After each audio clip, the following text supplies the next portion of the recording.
Hello and welcome to Hell on Truth. My name is Brenton Powers. And I'm Dan Beaudoin.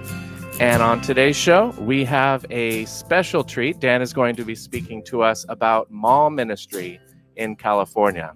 So, Dan, I know, has been a in mall security management and other kinds of security for many years. Yes, indeed. And he's also been evangelist for many years. And so we get the best of both worlds. And if you're an evangelist praying about starting a mall ministry, or you are an evangelist, I said that. If you're a mall security guy and you want to learn how to evangelize, then you can learn from Dan in either area. Yeah, it should be a fun discussion.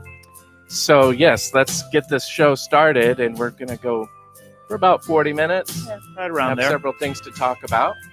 If there's anything if you have questions about this and there's anything that we don't address, please reach out to us. This is an area that I'm passionate about, and I want to do whatever I can to help you guys in this process. Yes. So we'll be talking about why is Dan sharing about this? What are some key points, some good tips, the process, the table setup, what to do and what not to do, and just some closing remarks. Yeah, like so many areas of evangelism, there are good and bad ways of doing this. It's always good to evangelize, but methodology can matter too. All right. So let's get started. Absolutely. All right. Dan, what do you want to talk about first? Well, I think it would be good for me to give a little background on myself. If you guys have watched our previous episodes or checked out our webpage, you know a little bit about our background. As far as evangelists, we both work with open air campaigners, which means we're missionary street preachers. That's our primary job. But leading up to that, I spent a number of decades in the private security industry. And specifically, I spent about 15 years in the retail sector, first as a store detective, then as a mall management supervisor, and eventually running a couple of large security departments in some of the busiest malls in California. It's interesting, at the same time I started getting into supervisory and management level in malls, that was the same time. I mean, like to the month. What year was that? Actually, it was, I was moving into my second mall. I started doing street evangelism in 2000 and, oh my goodness, what was it? 2008. Okay. And that was actually when I moved into my second mall. So I misspoke a little bit there. Okay. But so I've been doing security management mall security for about 15 years and street evangelism for about 13. Okay. So a lot of time there. And so Dan is an expert. That's what you need to understand. Yes. I think it's fair to say that I'm an expert in both of these to some extent. And just about his character, if this is the first time you've watched any of our videos, I think Dan is a very even keel character. At least when he's doing ministries, every time I see him, he's been good at keeping calm, and diffusing situations is one of his strengths. And Thank you for that. You don't want to go into a mall with an antagonistic spirit, unless you want problems with security. Correct, and that's one of the key points I think in a lot of evangelism. I mean, the same could be said dealing with anybody on the street, dealing with law enforcement on the street, but particularly in this kind of a situation. And California gives us some unique opportunities as far as sharing the gospel, and we'll cover that in a minute. But a key point is this: the people in the mall, if you've tried to do mall ministry before and gotten kicked out, don't think about them as your enemies. They're really not. There are some people. There will be mall managers who hate Jesus. There will be security officers that are, wannabe cops that are going to have a chip on their shoulder and try to throw their weight around. But those are really the exception and not the rule. So we'll get into some of the do's and don'ts. First, what we have on our screens, you don't have it on your screens, but is this a document that you will make available to others? That document is already available, and it deals with mall ministry in California shopping centers. If you go to my website, yoursoulmatters.org, you can go to the menu at the top, and I don't remember exactly what the title is. Let me see if I can find it here. Call California Mall Outreach Guidelines. Okay. And that is available for anybody to look at, download, share, whatever you want to do. Awesome. Okay. So I will actually be able to pull that up and put it on the screen in a little bit. But Fantastic. if you want a PDF of this, you can email us as well. So how is California different from other states? I know these rules don't apply across the USA. They don't. And I'll put something out now. If you do or attempt to do shopping center ministry in your area, in your state, and you're not in California, please contact me and let me know what your experiences have been, because I would really like to take this information past just what happens in California and see how I can help other people. But in California, and apparently and I'm not a legal expert, but apparently it has something to do with the way the California Constitution is written. It allows other opportunities for free speech. And all of these started around a legal case that started with a shopping center called the Prune Yard, which is in Campbell, California. It's kind of interesting because it's the same town as my church, and it's right next door to the apartment where my wife and I lived when we got married. I mean, so I've been around this shopping center for a long time before I knew anything about the decision. But what happened was a group of kids, I think they were high school kids, if I remember correctly, were doing a project for school, and they were looking at collecting political signatures for some bill that was going to be in process. So they went to the local shopping center, the Prune Yard. It's an outdoor shopping center, and they just set up a table and they started working on collecting signatures. They hadn't talked to anybody. They hadn't talked to mall management, nothing. They just figured we have the right to do this. So not surprisingly, shortly after they set up, they were contacted by security, and security told them, nope, you can't do this here. You have to leave. And they did eventually. But they came back at the mall with a lawsuit. If I remember correctly, it's Prune Yard versus Robbins was the name of it. And this went all the way to the Supreme Court. And the conclusion of that, what's called the Prune Yard decision, came down to this. Shopping centers have to allow opportunities for free speech on their property. Shopping centers have kind of become the public square of our day, where people mix and mingle and share ideas and, spend time with each other. But shopping centers are also private property, and they have to protect their interests. So they have some control over what's called time, space, and manner, exactly where you do it, when you set up, where you set up, in order to protect their rights. So it's kind of a mix. They need to be able to protect their business, but they have to provide opportunities. And this was this a modification to California's Supreme, what do you call it? Constitution? No. The reason that the rules are different, and once again, I can't give you the details on this. I would have to talk to a lawyer on that. But because the California state constitution is written a little differently than other state constitutions, it kind of allows space for this free speech thing. So it creates a wide variety of free speech opportunities for all kinds of organizations, exactly, and causes, including ours, which is religious free speech. Which means it's a wonderful opportunity for us. It's a tremendous opportunity. I really think there's almost no place as good as a shopping mall to share the gospel. Now, is it really that good if there's mall security managing you? Like, some people they want the freedom to be able to say whatever they want. Are they our enemy when it comes to free speech? Can they clamp down on what you're saying? Or no, not legally. They can't clamp down on what you're saying. And generally the control that they have, that mall management has, is when and where you set up. As far as controlling your content, I haven't seen that. So they're not an enemy to the gospel just because they're there. Not inherently, or at all. Or unless there's someone individually with an agenda. Yeah, you've got to think about it this way. I mean, why is the mall there? The mall's not just there for fun. The mall's a business. It really is. I mean, I'm not minimizing the gospel at all. But the only reason we have this opportunity is because people are trying to make money. Yeah. And they're trying to create a great environment to make money. Yeah. And that means, they have to think about it from the mall management's perspective.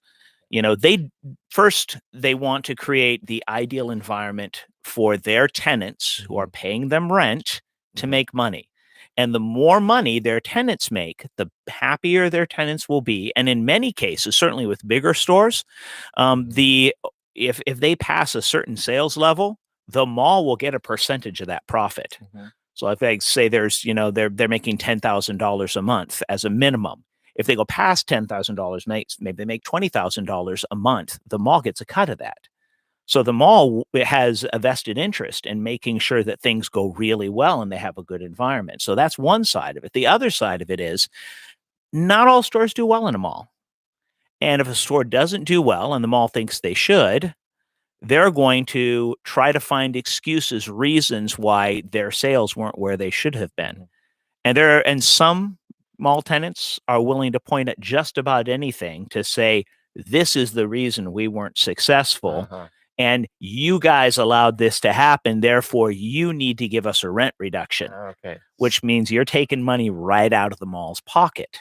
So it's not in our interests to detract from anyone's business, because Correct. we could get our invitation revoked, or what could happen? They just theoretically, yeah. I mean, if and there's always an excuse that they could come up with to kick you out, and maybe it's illegitimate, and maybe you could take legal action and get that right back. But do you really want to go through that? I don't. The point you're trying to make is that mall management security is not your enemy. Correct.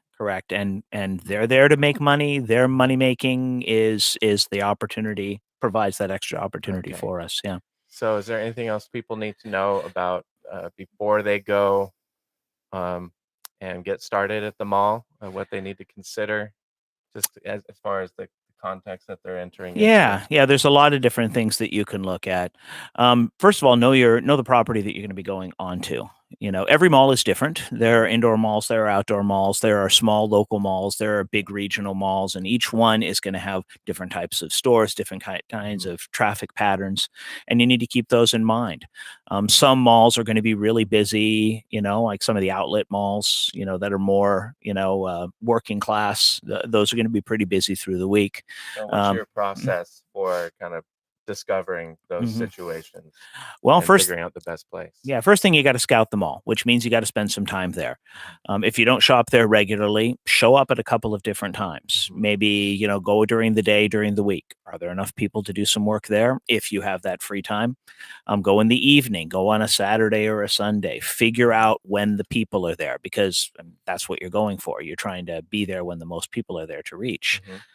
And do you need to contact the mall management when you're scouting, or and not when you're scouting? You decide. Yeah. Well, I mean, sometimes that can help. If you're not sure about what to do, I mean, there's nothing wrong with contacting mall management right at the beginning. I mean, they're not going to give you a date right away. They're going to wait for you to fill out the application. And if you have some ideas about the rules, that's going to help. And of course, often when you get the mall application, it's going to have a map that lists the primary and secondary locations where you're allowed to set up. So sometimes it's helped. That might save some time if it can. Before looking at every square inch of the mall and this is true. Thinking, should I do this? Should I do it there? Yeah. Maybe get a couple of ideas where you would like to do it, and then go ask, are these possible places, or do you have a place that you prefer? Yeah, so if they have 5 or 6 locations, then you can go to those specific spots and see what the traffic is like there. Now, some people might say, well, I want to be in the biggest courtyard that's right in the center of the mall, and then I'll get the most people. Well, not necessarily. In a big open courtyard at the center of the mall, there's plenty of space for people to just avoid you, to walk way around, and maybe you're trying to sell something, or maybe they don't like religion or whatever it is, and they can just skirt around you as far as possible. I prefer something not in a tiny corridor, but in kind of one of the normal corridors in the mall, where people that are walking by kind of necessity are going to come close enough to your table so they can see your signs, see your literature, and have some idea. And you can give them a friendly greeting and maybe hold out a piece of literature. They can see it without being loud or yelling across a corridor at them, because that's going to be disruptive. Right. Yeah. Okay. And maybe scare them away too. And do mall management, do they have their own unique policy, or is should you ask for any literature, like, of them documented, or just have a verbal agreement with them? Oh no, you're definitely going to need paperwork. Yeah. You're definitely going to need paperwork. Usually, it's going to be called free speech guidelines or expressive activity guidelines, and it's going to be a packet. That's what you want to get. So they'll give that to you. You Mhm. fill it out, and Yep. they'll ask for your personal contact information. I recently went through this with Pier 39. Yeah, in San They Francisco. gave me a packet. Didn't have the application in it, but it had their rules, their guidelines, and they said to apply. Yeah. And they just wanted to know, who are you? When are you going to be here? So we can be aware of what's going on and monitor it, right? Yeah, exactly. And depending on the mall and the location and the company, there are a couple of primary, mall management companies, certainly in California, who run most of the big malls. And so they're going to have the ones connected with the same company are going to have very similar guidelines. So that's helpful. But yeah, it's man, there's just so many variables here. It's hard to even know where to start, which is one of the reasons why I say when you guys get ready to do this, contact me. I'll spend some time on the phone with you. Well, I think this is a helpful brochure you put together. Yeah. Knowing your target audience. Knowing your target Like, audience. are you looking at demographics and, older or younger people? Indeed. I mean, in locally here, there's a evangelism team that I helped start here in the Bay Area. And we did mall ministry primarily at 3 malls. And the demographics between the 3 were radically different. So you've got the really high-end mall that had, a lot of the high-end stores, a lot of luxury stores, things like Gucci and Tiffany and Company and those kind of things. And that is a little more difficult to hand out tracts. People that have money are often, less likely to take literature. But because of our area, there are also, a large ethnic population, particularly Asian. So that's going to make a difference in what kind of literature you're going to take. Are they more likely to take tracts? In my experience, less likely to take tracts. I'm actually spending some time trying to figure out better types of literature that will catch their eye. Because I'm just curious, are younger or older people more likely to take tracts? Younger people generally. Older people tend to get set in their ways. You can still have good conversations there. And even then, income level makes a huge difference.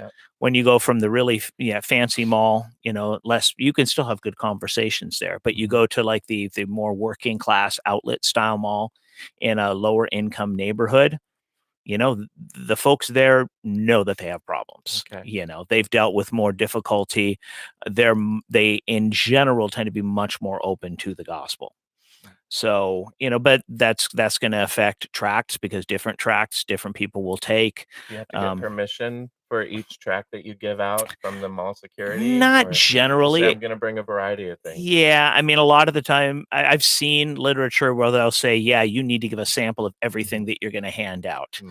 And in reality, they're probably not going to look at everything. But if you give them a good sampling, then that should be adequate. I've never seen anybody insist on and they're not going to generally they're not going to come back and check you. Do you have to pay anything, or is there No. insurance required or anything like that? Some malls will say that they want liability insurance, and they will say for anybody that's doing anything in the mall. I've never had them push me on that. I've always been able to have that waived when they find out what kind of thing that we're doing. A lot of the time, sometimes they'll have a deposit like a cleaning deposit. I've generally been able to get that waived too. But along those lines, one of the things they're worried about is us creating a mess that they're going to have to spend extra money cleaning up. So, for instance, if you're handing out gospel tracts, pick them up on the ground. Very seldom do they get thrown on the ground if you use good tracts, and we'll talk about that a little bit more later. But yeah, if you've got 2 or 3 of you every half an hour or an hour, if somebody makes a quick sweep, a little ways up the corridor both ways to pick up stuff off the ground or off benches or things like that, and they see that we're doing our due diligence and trying to keep the place clean. And that's gonna give you some points with mall management. You won't have to pay their cleaning person to clean up after you. Yeah, as far as pay, actually charging them. I mean, I have seen churches that have rented booths or kiosks or something like that in order to have like longer term outreach, and that's fine. But if you're doing a free speech table and they're trying to charge you for it, they're breaking the law. Oh, wow. They cannot Okay. force you to pay to exercise your free speech rights. Okay. Well, I want to go through some of these points because you have it pretty well laid Mhm. out. What do you do next after you've gotten permission from them? Mhm. Or you? How long does that take to get permission from them? Usually it doesn't take too long. So yeah, you get the packet, you do a little exploration, figure out the best spots, fill it out, give it back to the mall management.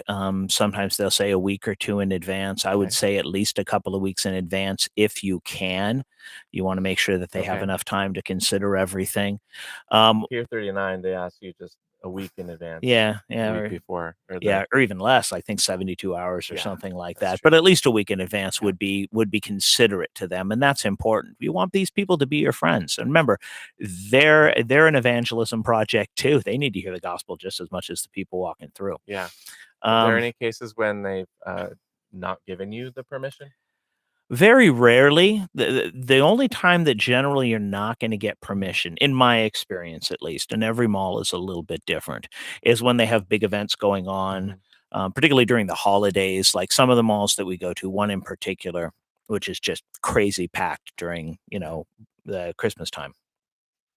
They will not allow any free speech between like Thanksgiving Day and New Year's because, of Yeah. course, that is the time really when shopping centers make their money. Yeah. That's when they go from the red to the black. That's why it's called Black Friday. Yeah. It's because the sales on that day are enough to make them profitable. I mean, it's that big of a thing. Yep. So if the mall's really tight, they don't want anything that's going to get in the way of foot traffic and sales for those days.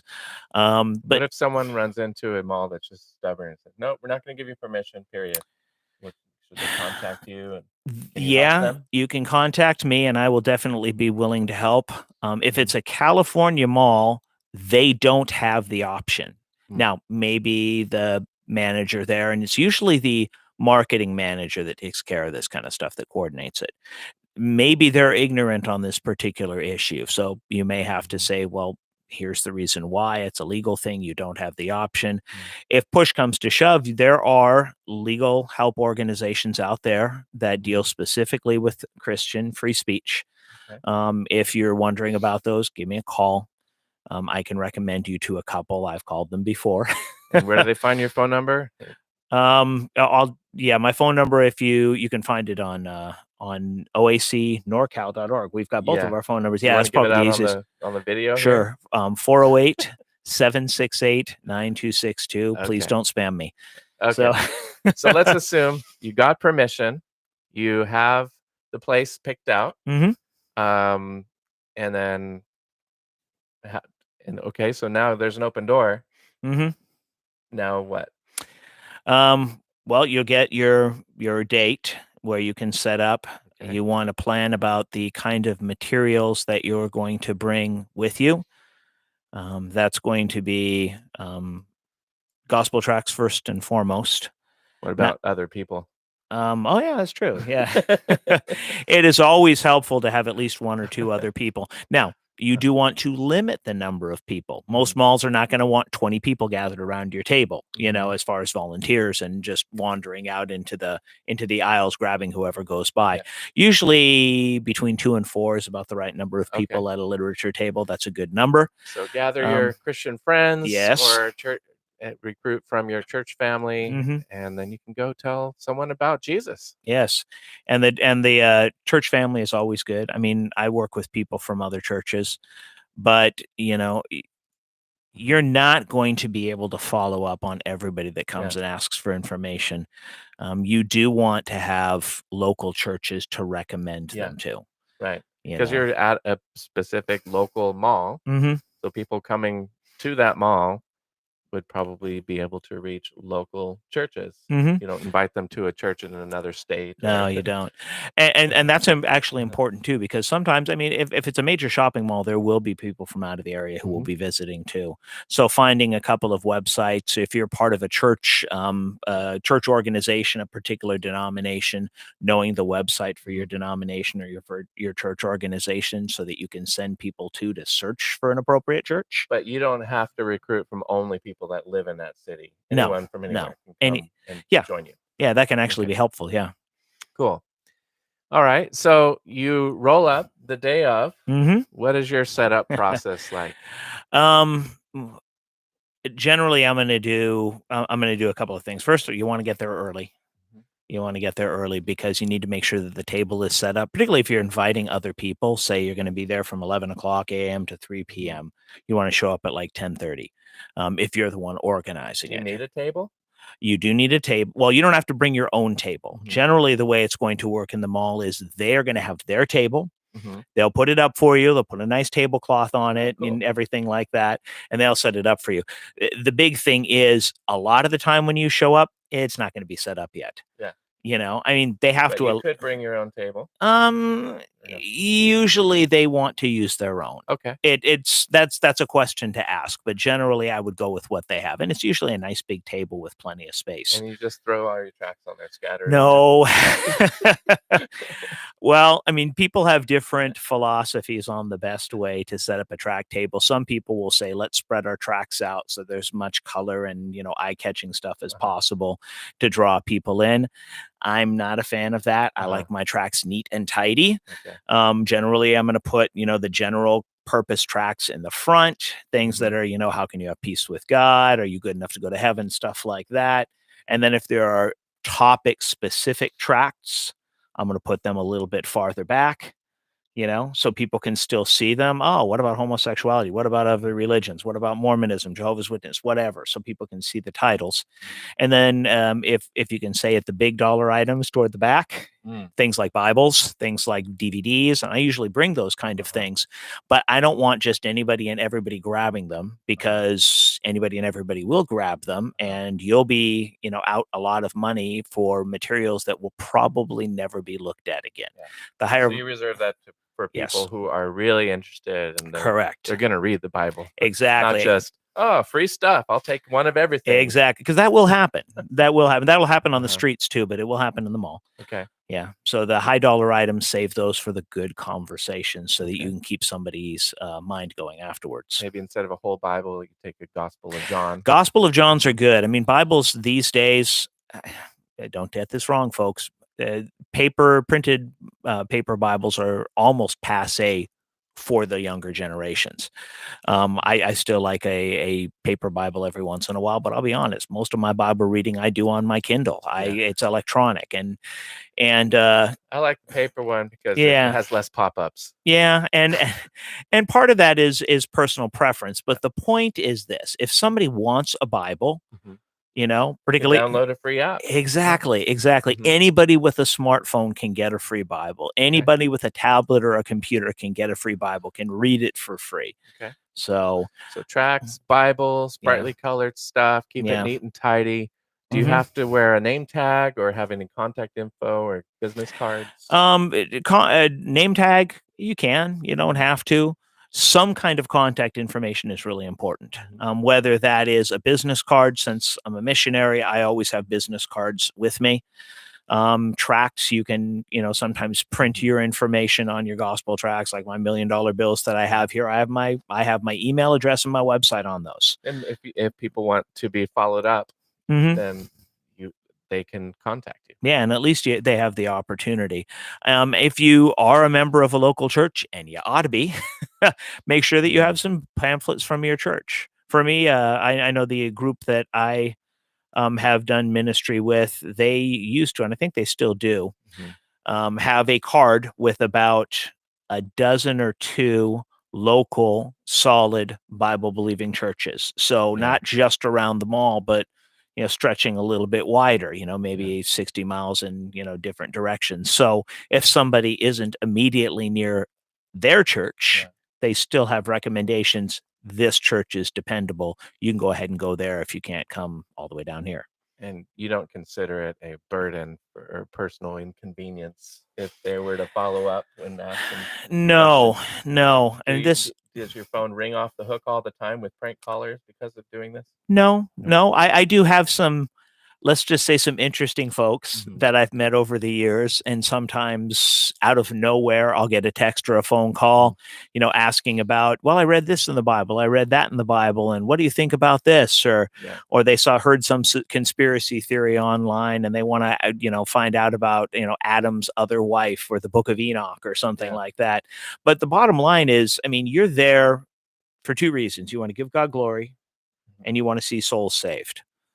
And my thought process is the majority of discipling should be done in a local church. That's the context for it. But you need to be willing to spend the time with that person who makes the connection and they want to talk to you specifically. Right. Yeah. So just that value of your soul matters. Yes. And that's why you have the website named that way. That is exactly why I have the website named that way. People's souls are worth spending that few minutes on a phone call once in a while, or, the inconvenience of, having to look up a Bible verse that someone is asking for. It's worth any suffering that you're going to have. One soul brought to Jesus should be worth every minute of your time, every penny in your bank account, and every drop of blood in your veins. Seriously, that's how important it is. And if you don't feel that sometimes, then maybe you need to spend a little time. Maybe you're not ready for this. Maybe you're not ready for this. Maybe there needs to be some repentance and going to God with this. But it really is that important. Yep. Okay. So you arrive early. Are there do's and don'ts? Don't be late. Absolutely, don't be late. It is easy when you've got all this stuff and all this material to collect and people to contact and all this stuff to get caught up in the details and end up, trying to fit too much stuff into too little time. I say this as somebody who does this regularly and I've been convicted on that. So yeah, make sure that you do your preparation early so you can arrive early. You want to contact management generally when you get there. Yeah. So once again, you can make sure your table is set up. Sometimes they'll have you sign in or leave an ID or something like that. That's fine. Okay. Any other to-dos or don't do? Yeah. First of all, do be polite to the people there, whether it's mall management staff or whether it's employees or whether it's people coming by. Be polite, be respectful. It's okay to challenge people gently, but we do it with a heart of love. Remember what Scripture says: if you have not love, you have nothing. So do be polite and respectful, and friendly. Yes, and friendly. Do be careful about your environment when you're handing out tracts. You will be likely in a high traffic area. You want to make sure that you're not blocking foot traffic. Blocking foot traffic means inconvenienced customers. It means people can't get to the store as they want as easily, and it means complaints from mall management. So you don't want that. Don't stray too far from the table, from your designated area. Okay. So the fact that they give you a space to hand out tracts does not mean you can walk or should walk anywhere in the mall to hand stuff out. How far might you go? 'Cause I'm one of those wanderers that yeah, I see people I'm on this side of the hallway and I see most people are walking on that side. I might cross the hall. Generally, I would say try to stay within arm's reach of the table. Okay. And I'll tell you where the real issue is, particularly big malls, and you guys have probably seen this before. There are some very aggressive salespeople, particularly when it comes to some of the booths and kiosks. If these people are paid on commission, they'll come up to you, they'll follow you, they'll be loud, they'll try to take you by the arm and lead you back to their kiosk. It's called, we used to call it hawking. Wow. And it can be extremely obnoxious. And my goodness, I issued so many fines. We shouldn't grab people and drag them to our table. Huh? Okay. If you want to make sure you're politely not invited back, that will do it. Okay. So, Got it. Now, if you're holding up a tract, always good thing. When you're holding up a tract, did you get one of these? So they feel like they're missing something if they don't take it. Hold it up so people can see it. If people think you're handing out some kind of promotional thing or a coupon or something, they may ask. then tell them it's a gospel tract. It talks about how you can have peace with God, something like that.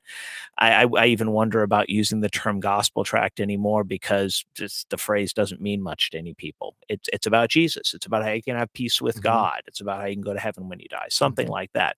But let them be able to see it. And you don't lie about what it is. No, you don't lie about what it is. It is what it is. That's fine. Ticket to heaven. Take it to heaven. That's fine. Yeah. Is that really what it is, though? There is actually a gospel tract called "Ticket to Heaven, Ticket to Hell" from Living Waters, and it's actually a good one. Yeah, I like to use the question that's actually on the tract. If it says, "Do you know the meaning of life?" I ask people, "Hey, do you know the meaning of life?" Oh. If it says, "Are you a good person?" Guess what I ask them? Are you a good person? Yes, exactly. It's a great icebreaker. Yeah, it is. No brainer. You don't have to come up with something, reinvent the wheel. No. Oh, rule number 1 about handing out tracts: do not hand out something you haven't read yourself. That's really important because or that you disagree with. Yeah, not all tracts are created equal. They're really not. Yeah. And reading it and being able to kind of springboard off the title or off something that's in there is really going to help you with those conversations. And speaking of conversations, does it ever turn into arguments? It can. It can. Do you want to go there and debate and win the argument? Debate, it depends on what you mean by debate. If it's intense and you guys are standing there having a quiet conversation between the two of you, maybe part of that is going to take prayer and discernment over time. What you don't want is a yelling match in the middle of the mall, because once again, things that are disruptive means that the mall management gets complaints, and it means potentially that their tenants are going to lose sales. So you might not speak as loudly as you do on the streets. Like if someone, a scoffer often would walk by and shout something as they're 20 feet away, would you shout, "Hey, come back here and have some courage" in a mall? Maybe. Really? Maybe. I wouldn't say yell. I would say raise my voice a little bit, maybe under the right circumstances. But yeah, you want to be careful. Would you advise other people to do that? Probably not. Okay. Probably not. Dan knows his limits. Yeah. Probably better to be safe and not shout at people. Call them cowards across the mall. Yeah. I don't really call them cowards. Have some courage. Yeah, have some courage and come back because it could be taken that way. It could be. It could be. Call me a coward? Yeah. Well, if they come back and ask that, no, clearly not, because you came back, didn't you? Yeah, that's another thing. Use your judgment. That's another thing we could have a discussion. What are the right and wrong ways to get people to come back? But anyway, there's a quote from Ray Comfort when he was teaching people how to open air preach, and he says there's a fine line between getting someone's attention and getting punched in the face. You'll find that line. Yeah, you'll find that line. But I'd rather err on the side of not getting punched in the face. Yeah, in my 13 years, I've only had somebody try to punch me once, and that was about 11 years ago. So I guess I'm doing okay. Yeah, good. Well, I've almost come close to punching you. No, just kidding. No, we get Thanks, brother. We do. Okay, so don't get in loud arguments or discussions. Can you open air preach? No. There are open air preaching is wonderful. We're both open air preachers, of course, and I've been doing it for a long time, well over a decade. There's nothing wrong with, standing up on a box and opening a Bible and just sharing, God's word from God's word and calling people to repentance. Not in the mall, though. Okay. It's so much of what we do as far as evangelism and which tools we choose to use is venue specific. Yeah. And we've talked a lot about that. Okay. I think we're going to probably talk about that more in future shows. What about like there's a group of 5 or 6 young people kind of chilling. Use a boisterous voice and be engaging and say, "Hey guys, you want to hear about this?" And like, conversational loudness. Yeah, it's okay to raise your voice a little bit, but be to a crowd that's already there. Yes, but be aware of what's going on around you. You can kind of gauge the reaction just by, people. If you're having an intense conversation, people are going to notice, and it will cause people to stop and listen. But if people 30 feet away are being so attracted by it that they're coming in and listening, or Yeah. maybe you see them react strongly by something. Well, maybe you're a little too loud, maybe you're a little too disruptive. So some of us who don't pick up those cues that people are giving, maybe go with someone else who notices, hey, they're like backing away as you're like walking into their personal space. Yeah, exactly. Be aware of that and help each other out. Yeah, I can't emphasize this enough. Yes, the gospel is the most important thing that we could share. But remember, you're in a private business. The mall was created so that they could make money. And because of that desire, you have been afforded this amazing opportunity. But, if the mall's not making money, that opportunity goes away. So keep that in mind. And once again, they're not your enemies. They're trying to make, trying to conduct business. If all goes well, you can be there for years. Absolutely. We've got our local evangelism group that I'm part of, and we've been, prior to COVID, we're getting ready to get started again, but spent things are opening up. Yeah. And then that's why we're doing this today, because we're getting to the point where we can open up.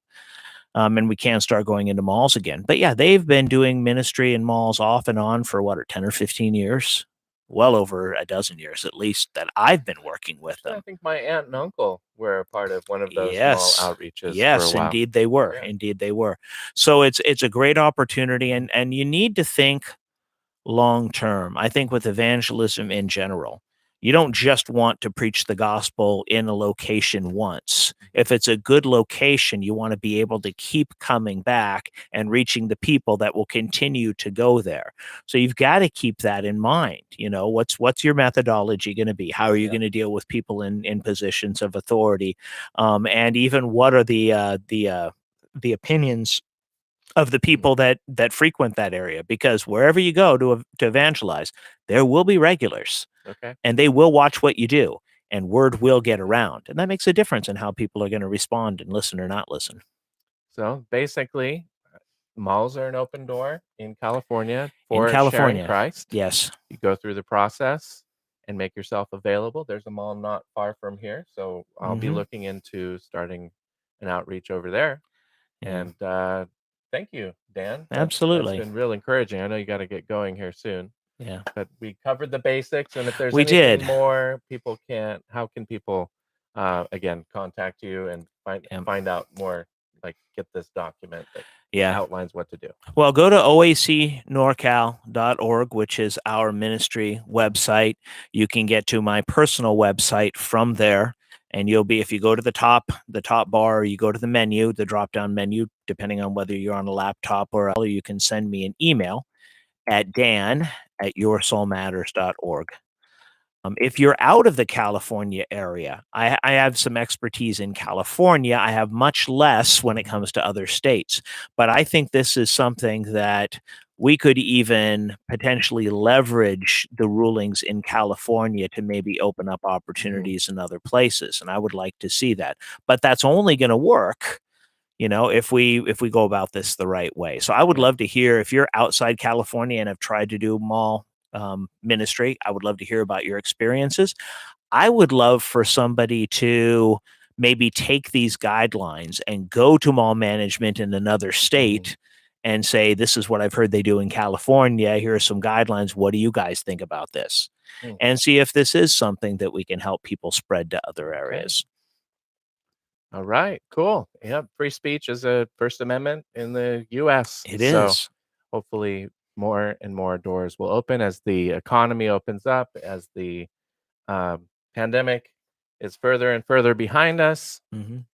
Take every opportunity you can, redeem the time to present Christ by all means everywhere, including malls. Amen. So thank you so much for watching today, and God bless you. Yes, God bless you. Have a great time. We hope to hear from you. And if there's anything else, then please, you can also contact me at OAC Dwell on Truth. Yeah. Which is the name of the podcast. So thank you for listening. And please, if you're watching this on YouTube and you want to subscribe to our audio podcast, that's in most podcast apps. Try saying that 3 times fast. Just search for Dwell on Truth with Brenton Powers. and I've been co-hosting now with Dan this season. On our next Mhm. episode, I will be sharing one of the areas of my expertise, Mhm. if you call it. I haven't been paid for art, but I have an art Yeah. portfolio, and I'd love to share this technique of using a portfolio to actually do a lot of the open air campaigners presentations and some of the unique ones that I've come up with. So Yeah. tune in again next time on Dwell on Truth podcast and Open Air Encounters Yeah. YouTube at Yep. Open Air Campaigners NorCal, OACNorcal.org. Yep.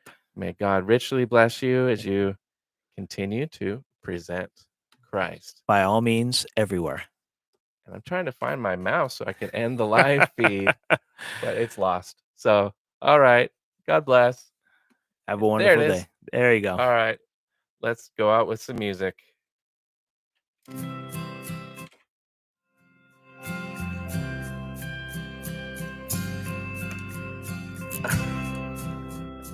It's okay.